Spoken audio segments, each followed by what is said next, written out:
Welcome back to वाणिज्य गुरु। आज के इस वीडियो में मैं आपको बताने वाला हूं क्रय बही परचेस बुक हम जीएसटी के साथ, अगर प्रश्न में जीएसटी इंक्लूड है तो जीएसटी के साथ हम परचेस बुक किस तरह से बनाएंगे। जब से जीएसटी आया है ये अपने साथ कुछ कैलकुलेशन लेके आया है और वो कैलकुलेशन हमको परचेस बुक में भी क्रय बही में भी करने होते हैं, क्योंकि जैसे ही व्यापारी माल खरीदता है जीएसटी का कैलकुलेशन उसमें हो जाता है। जीएसटी के जो रूल हैं, जीएसटी का नियम मैंने अपने पिछले वीडियो में आपको बताया था। अगर आपने वो वीडियो नहीं देखा होगा तो आपको आई बॉक्स में ऊपर आई बटन में वो आपको मिल जाएगा, या डिस्क्रिप्शन में भी हम आप उसका लिंक आपको उपलब्ध करा देंगे। आप जीएसटी के रूल समझ सकते हैं। छोटे शब्दों में अगर हम सामान्य अर्थों में अगर हम कहें तो जीएसटी दो प्रकार से लगता है, सीजीएसटी और एसजीएसटी। ये कब लगता है? जब एक ही स्टेट के भीतर हो, और स्टेट के बाहर के जो लेन देन होते हैं, ट्रांजेक्शन होते हैं, उसके लिए आईजीएसटी यूज किया जाता है। चलिए क्वेश्चन के साथ हम आपको दोनों की डिफरेंस जो है वो समझा देंगे। एक क्वेश्चन मैं आपको पढ़ के सुना रहा हूं। है राम नारायण एंड सन्स रायपुर ने, जो सिले सिलाए वस्त्रों के व्यापारी हैं, निम्नलिखित क्रय किए। 2017 मई 2 फैशन हाउस मुंबई महाराष्ट्र से क्रय किए 100 शर्ट प्रत्येक 180 की दर से, 50 टी शर्ट प्रत्येक 160 की दर से। घटाइए व्यापारिक बट्टा 20% और भाड़ा 1000 रुपए। 10 तारीख अपोलो गारमेंट्स रायपुर से क्रय किए 65 शर्ट प्रत्येक 200 रुपए की दर से, 80 टी शर्ट प्रत्येक 150 रुपए की दर से। घटाइए व्यापारिक बट्टा 20% और भाड़ा 200 रुपए। फिर 15 तारीख गार्डन फर्नीचर हाउस कोलकाता से खरीदा 12 कुर्सियां 500 रुपए प्रत्येक कुर्सी की दर से। और 25 तारीख अमिताभ शर्ट्स भोपाल से नगद खरीदा 120 शर्ट दर 150 रुपए प्रति शर्ट। क्रय बही तैयार कीजिए। अपने को परचेस बुक बनाना है, यह मानते हुए कि सीजीएसटी 9% और एसजीएसटी भी 9% है। तो ये आपका क्वेश्चन हो गया। उम्मीद है कि क्वेश्चन आपको समझ में आ गया होगा। अगर क्वेश्चन समझ में आ गया तो चलिए उसका आंसर भी हम आपको समझाते हैं। सबसे पहले आप क्रय बही का प्रोफार्मा देख लीजिए जब वो जीएसटी के साथ बनता है। हमने अपने पिछले परचेस बुक के वीडियो में आपको परचेस बुक का प्रोफार्मा बताया था, लेकिन वो सिंपल केस में था। अगर आपने वो वीडियो भी नहीं देखा होगा तो आपको उसका भी लिंक डिस्क्रिप्शन में मिल जाएगा। तो चलिए शुरू करते हैं। पहला कॉलम होता है दिनांक का, डेट। दूसरा पर्टिकुलर विवरण का। तीसरा बीजक नंबर। चौथा खाता पृष्ठ संख्या लेजर फोलियो का। फिर होता है अमाउंट लिखने का, राशि का कॉलम। राशि के बाद होता है कॉस्ट, लागत।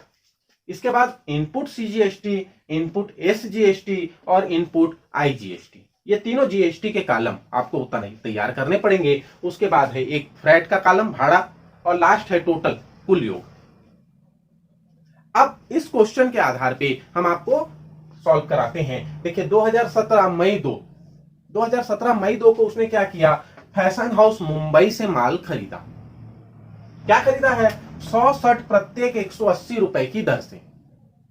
100 शर्ट खरीदा, प्रत्येक की कीमत 180, तो टोटल हो गया 18,000 रुपए का। तो यहां हम लिख देंगे 18,000 रुपए। 75 टी शर्ट है, प्रत्येक की कीमत है 160 रुपए, तो हो गया 12,000 रुपए का। दोनों मिला के 18,000 के शर्ट और 12,000 रुपए के टी शर्ट, है ना। कपड़े का व्यापारी है, चाहे तो आप भी जाके ले सकते हैं, रायपुर का रहने वाला है। 30,000 रुपए का हो गया टोटल शर्ट। टोटल 30,000 रुपए का शर्ट खरीदा। इसमें हमको ट्रेड डिस्काउंट माइनस करना है 20%। 30,000 का माल उसने खरीदा, लेकिन पूरा 30,000 रुपए चुकाना नहीं पड़ेगा। पेमेंट कितने का होगा? 20% माइनस कर देंगे। ट्रेड डिस्काउंट 20% माइनस होगा तो 6,000 रुपए हो गया। 6,000 माइनस करके 24,000 रुपए में उसे वो कपड़े मिले। अब आगे देखिए, 24,000 रुपए उसकी कॉस्ट हो गई, लागत है 24,000 रुपए। अब इसमें हम आईजीएसटी प्लस करेंगे। आईजीएसटी क्यों प्लस करेंगे? जबकि क्वेश्चन में तो सीजीएसटी और एसजीएसटी की बात हुई है। प्रश्न में 9% सीजीएसटी लिखा है, 9% एसजीएसटी लिखा है। पर ये सीजीएसटी मतलब सेंट्रल जीएसटी और एसजीएसटी मतलब स्टेट जीएसटी, ये कब लगता है?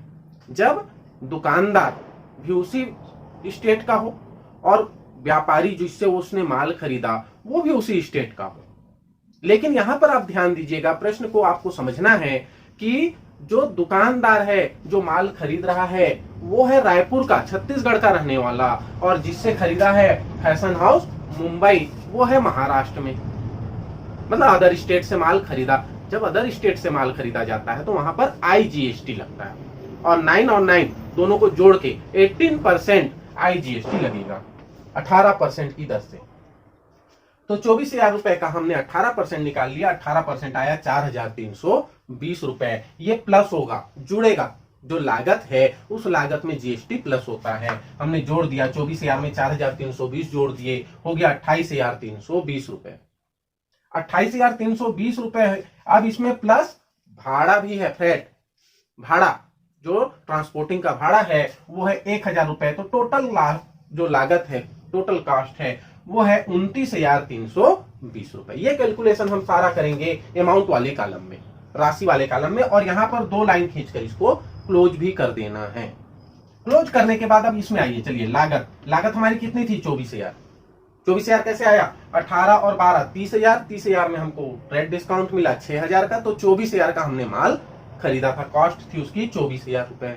उसमें इनपुट CGST, जब खरीदते हैं तो इनपुट होता है, बेचेंगे तो जो GST लगेगी वो आउटपुट कहलाती है। तो इनपुट CGST यहाँ पे कुछ नहीं है क्योंकि अदर स्टेट है। SGST भी यहाँ पर कुछ नहीं है, दोनों को डेस कर देंगे। हाँ, IGST है, IGST है 4,320 रुपए, तो वो यहाँ पे लिखेंगे। फिर अगला कॉलम है हमारा फ्रेट का भाड़ा है 1,000 रुपए। अब 24,000, 4,320 और 1,000 तीनों को जोड़ लो, तीनों को जोड़ेंगे होगा 29,320 रुपए। तो ये टोटल में लिख देंगे, एक बार ऐसे लिखेंगे और एक बार ऐसे लिखेंगे, ठीक है।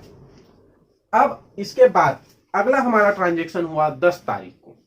10 तारीख को क्या किया उसने? अपोलो गारमेंट्स रायपुर से, GST वाले क्वेश्चन में शहर या सिटी जो होती है, स्टेट, उसका बहुत महत्व होता है। उसको अगर नहीं ध्यान देंगे तो आपका क्वेश्चन गलत हो जाएगा।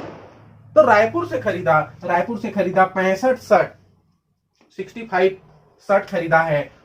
पर शर्ट की कीमत है 200 रुपए की दर से, तो ये हो गया 13,000 रुपए का, 13,000।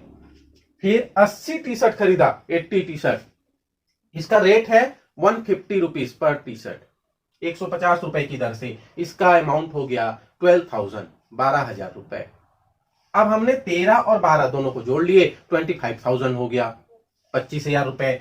अब यहां माइनस करेंगे, व्यापारिक बट्टा है 20%। व्यापारिक बट्टा क्या होता है? माइनस होता है। एक बड़ा व्यापारी अपने छोटे व्यापारी को जो डिस्काउंट देता है ना, वो माइनस होता है, वो व्यापारिक बट्टा है। तो व्यापारिक बट्टा 20% माइनस किए, 25,000 का 20% निकालेंगे, 5,000 रुपए होगा। परसेंट निकालना सबको आता ही होगा, नहीं आता है तो देख लीजिए। 25,000 का 20%, 0 कट गया, 2500 गुणित 2 मतलब 5,000 रुपए। ये 5,000 रुपए आ गया, है ना। तो परसेंट निकालना आप सभी जानती है, कोई इसमें दिक्कत नहीं होनी चाहिए। तो 5,000 रुपए हो गया हमारा ट्रेड डिस्काउंट, माइनस कर दिए तो लागत आ गई, कॉस्ट आ गया 20,000 रुपए। हमारी कॉस्ट है 20,000 रुपए। अब इसमें 2 प्रकार की GST लगेगी, यहाँ पे 2 प्रकार से। क्यों? क्योंकि रायपुर का ही व्यापारी है और रायपुर के ही व्यापारी से उसने माल खरीदा है। एक ही स्टेट के हैं दोनों, एक ही स्टेट के हैं, तो वहां CGST 9% और SGST भी 9%। दोनों जो 18% टोटल है वो 2 भागों में बढ़ जाएगा, स्टेट का अलग, सेंट्रल का अलग। तो दोनों निकाल दिया, 1800 ये, 1800 ये। अब टोटल हमने जोड़ दिया, 23,600 रुपए हो गए, 23,600। अब इसमें भाड़ा है, फ्रेट है 200, फ्रेट जोड़ दिए 200, तो अब टोटल अमाउंट हो गया 23,800, 23,800 रुपए। अब इसी को हमको इधर भी दिखाना है, इसी को इधर भी दिखाना है। तो लागत है 20,000, इनपुट CGST 1800, इनपुट SGST भी 1800, और IGST यहां पर नहीं है। या तो ये दोनों होंगे या ये अकेले होगा, इन दोनों के बराबर वो अकेले होता है। तो ये दोनों है तो वो नहीं रहेगा, और भाड़ा है 200 रुपए फ्रेट। अब इन सबको जोड़ लिए तो ये 23,800 इधर भी आया था, 23,800 इधर भी आएगा। अब इसके बाद क्या करना है? इसके बाद ये कॉस्ट वाला जो कॉलम है, लागत वाला, वो टोटल कर लेंगे। 24,000 और 20,000, 44,000, 44,000 रुपए। इनपुट CGST केवल 1800, इनपुट SGST भी 1800, और IGST 4,320। भाड़ा दिया हुआ है 1200, और टोटल, अब टोटल इनका टोटल कर देंगे, ऊपर से ऐसे ऐसे टोटल करते आएंगे, 53,120 रुपए। तो ये हमारा क्वेश्चन हो गया सॉल्व। ठीक है, आपको कोई सवाल अगर पूछना हो तो आप कमेंट करके पूछ सकते हैं। अब आपके मन में जो अभी तुरंत सवाल उठ रहा है, जो क्वेश्चन आ रहा है आपके मन में, वो ये कि सर पागल है। सर पागल है, क्यों पागल है? प्रश्न तो बताए थे 4 ट्रांजेक्शन का, 4 लेन देन हुए थे और यहां पे सॉल्व किए हैं केवल 2 कहां गए? 2 सर खा गए क्या? नहीं।